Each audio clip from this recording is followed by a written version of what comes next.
فيقول يا ليتني لم أوت كتابي يا ليتها كانت القاضية ما أغنى عني مالية هلك عني سلطانية। চিৎকার করে শুধু কানবো, কিন্তু লাভ হবে না। আওয়াজ আসবে, আল্লাহ আযাবের ফেরেশতাদেরকে হুকুম করবেন, খুযুহু ফাগুল্লু সুম্মাল জাহিমা সাল্লু। ধর এগুলারে, ধর, বেরি পড়া, টেনে সেরিয়া জাহান্নামে ফালা। বলে কেমনে বানবে? আল্লাহ পরে বলতেছেন সুম্মা ফি সিলসিলাতিন যারউহা ৭০ যিরাআন ফাসলুকু। ৭০ গজ লম্বা শেকল দিয়ে পেঁচায়া টানা হবে। হযরত আব্দুল্লাহ ইবনে আব্বাস বলেন রাদিয়াল্লাহু আনহুমা, হযরত আব্দুল্লাহ ইবনে আব্বাস বলেন ওই শেকল দিয়ে কেমনে পেঁচাবে? বলে শেকলের মাথাটা নাকের ছিদ্র দিয়া ঢুকায়া পায়খানা। আমার মালিক যদি আমাকে জিজ্ঞেস করেন, রে হাসান জামিল, তোকে তো এই চোখের নিয়ামতটা দিছিলাম, তুই তো ভোগও করছস, এখন আযাবটা একটু বাড়ায়া দিই তো আমি।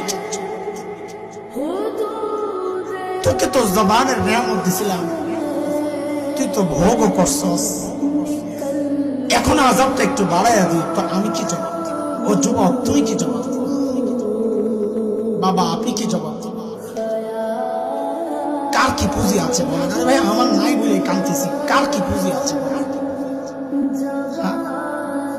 আছে পুঁজি, যে নাই তা না, পুঁজি তো আছে, পুঁজি তো আছে।